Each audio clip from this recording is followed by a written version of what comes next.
was the evening of 8th of August, 2008. Billions of people across the world hooked onto the TV screens. 91,000 people gathered inside the Bird's Nest Stadium in Beijing, China. Thousands of world's top athletes from over 200 nations came together under one roof. And there I was, clad in a beautiful green sari, ready to walk in the parade of nations. And as I saw the Tiranga in front of me, I felt chills down my spine. And suddenly, at that moment, I realized this was it. This was the biggest sporting spectacle across the world, once every 4 years, and I had made it. It was the Olympic Games.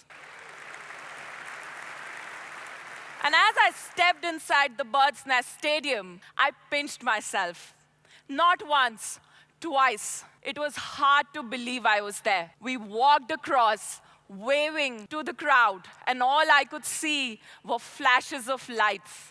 And within that moment, those 12 years of hard work all came flashing across my mind. Practicing every day at 5:30 a.m. in the morning, the hard work, the toil, the sweat, and many times the blood, it all came flashing inside my mind. And that is when it felt all worth it. And that was it, when I had made it. With the top athletes in the world, the only woman to represent India at the 2008 Beijing Olympics in table tennis.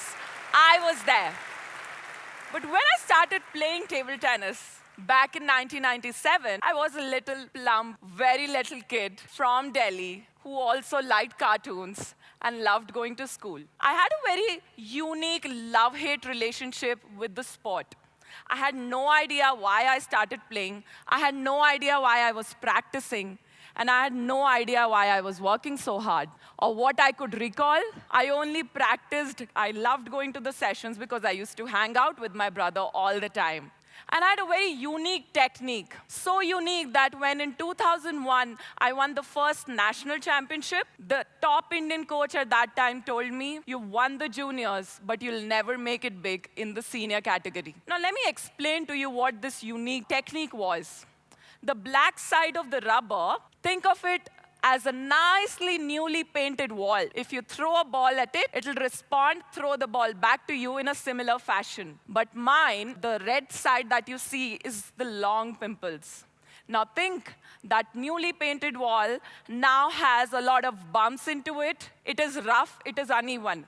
Throw a ball back at it, and you don't know how the ball will come back. These long pimples of mine would produce an opposite effect of whatever you throw at it and send the ball wobbling back to the opponent. So much so to produce a surprise element. And the technique was so unique that very few players across the world would use it. Thus, for me and my coach, there was no norm. There wasn't a set way to play this. There weren't any YouTube videos to watch. There weren't any role models to emulate. And thus, we had to innovate. We had to learn our own technique. We had to craft our own journey. And me and my coach set on this journey, which was so unique, which was so unknown and unheard of. Never ever. But we held that belief, and we knew we would do it. In the next 7 years, I went on winning more national championship titles and 3 times a runner-up. In no time, I became the top junior table tennis player in the country. I also represented Asia at the World Cadet Challenge and won a gold medal in doubles partnering a Korean.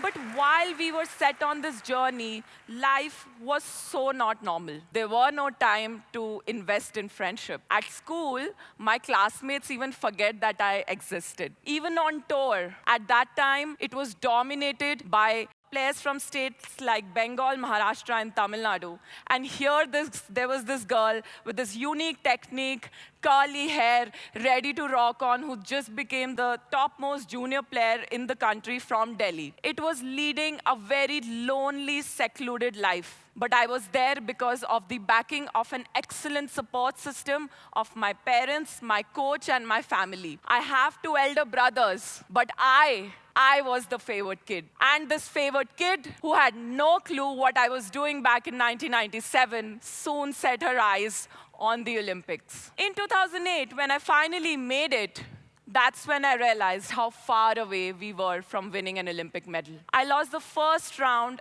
there at the Olympics to a Chinese from Australia. And that's when I realized the magnitude of my achievement. For a girl at that time to make it to the Olympics was itself a dream come true.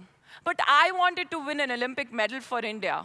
But the harsh reality was losing in the first round, that I was very, very far away from it. But I set my eyes on it and I said I wanted to break the glass ceiling, and I wanted to be the one who's never done that. I wanted to do the unknown, the unthinkable. Moving ahead, well, life is unexpected. Things don't go how you think it would go. Then what happened is something which shook me. In January 2009, back of playing the Olympics and winning the gold at the Commonwealth Youth Games, at the national championship, I lost in the pre-quarterfinals. And sport is very cruel, you know. When you lose, you don't lose in isolation. You lose in a packed stadium. And when you're the topmost player in the country, people love it when you lose. Who doesn't like an underdog story? Even the press writes you off. And for the one who loses, it's humiliating. Every single competitor of yours out there is loving your loss. Soon, I was thrown out of the Indian team. I fell outside of the top 16 in the country. I cried. I cried so hard, and I cried more. I cried so much that I couldn't cry anymore. And then I thought it was time to make a change. I decided to change the very technique that got me here. I decided to give up on the very technique that I became a master of. And I decided to move on to that soft plain rubber, the nicely painted wall. Little did I know that I set on a Herculean task for myself. I was trying to unlearn what had become my natural instinct in the last 13 years, and I was trying to do something which was against my natural instinct. I was trying to do something which everybody told me not to. I was risking my prime age. I was risking my entire career. But I was committed. And that's when I thought to myself that this is the time I need to make a comeback. And I set on a journey. I worked hard like never before. I practiced 4 sessions every day. I did everything possible that I knew and I could do to make a comeback. I worked with a psychologist. I worked on video analysis. That plump little kid was not plump anymore. I was my fittest self. But then destiny had some other choices. They had some other plans for myself. I rose up to the number 5 player in the country, but that was not it. I could not cross the quarterfinal mark. And that is when, in October 2012, I wanted to finally give up. I wanted to stop being Neha Agarwal, the athlete. I wanted to give up the only thing I ever knew was playing table tennis and doing it the best. I wanted to finally give up. I had no idea what would I do if I don't play table tennis, but I knew that this is what I don't want to do. The national championships were coming up after 4 months, and my then mentor, I told him that I'm done. He told me, just hang in there for 4 more months. Trust me, it will work on. If it doesn't, do what you want. And again, I set on a journey and embracing the path which I had no idea what would bring. 2 months into that, I actually, one day in training, I thought to myself, what if I can marry both the techniques? The one which I was a master of, and the one which I had practiced rigorously in the last 3 years, and make a deadly combination of both. And then attack and defend from both rubbers. What if I could do that? What if I could achieve it? And I think times changed. In January 2013, I was not selected to be part of the PSPB team, which comprises of the top 5 players in the country, and decided to play for my state. And I'm so proud to say that it was the first time in the history of Indian table tennis that Team Delhi, which I had captained, won the national championship for the first time ever.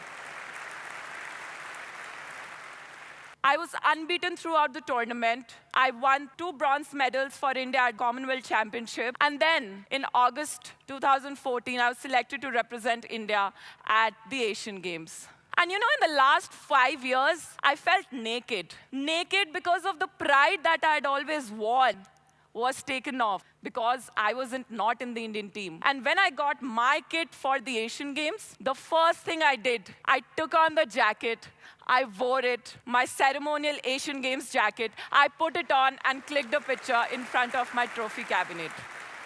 It felt as if I had my pride back. It felt as if I had made a comeback. But I never lost sight of the fact that how far I was away from winning an Olympic medal. I eventually decided to retire and went to study at Columbia University in New York with a master's in sports management and learned the nuances of what was happening.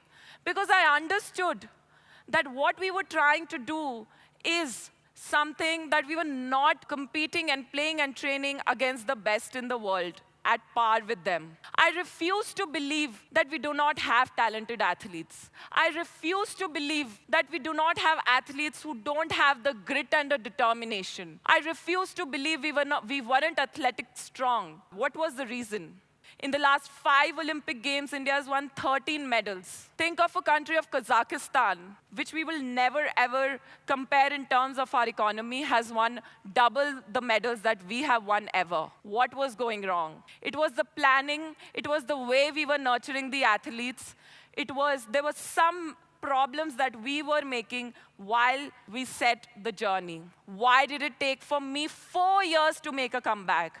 And I was determined to make sure the mistakes that we made at our time will not be made with the next generation of athletes. And it was a no-brainer at that time to join the mission of 2 of India's sporting legends, Geet Sethi and Prakash Padukone, in their mission to help the Indian athletes win Olympic gold medals.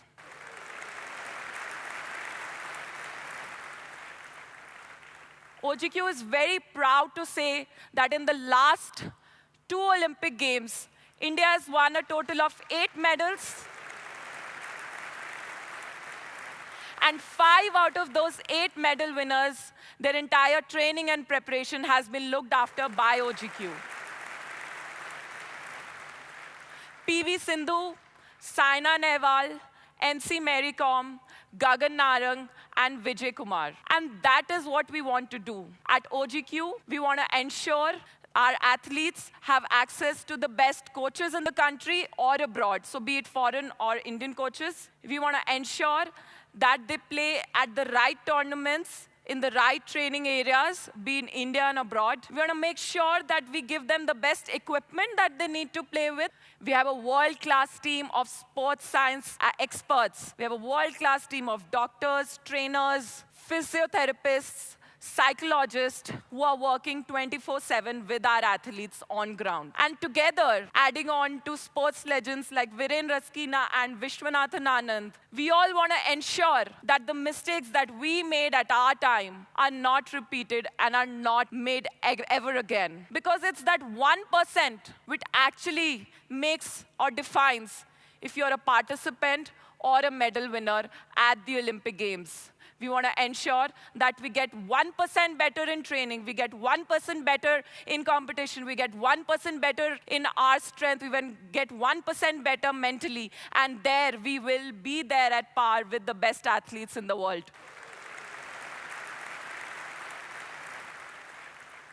That plump little 7-year-old girl who used to wake up at 5:30 a.m. in the morning, I still do that. I still embrace the unknown, crafting my own journey, and never losing the sight of the bigger picture. I still wake up every day to help our athletes win those elusive gold medals. Because it takes just 6 grams of gold to lift the worth of the nation.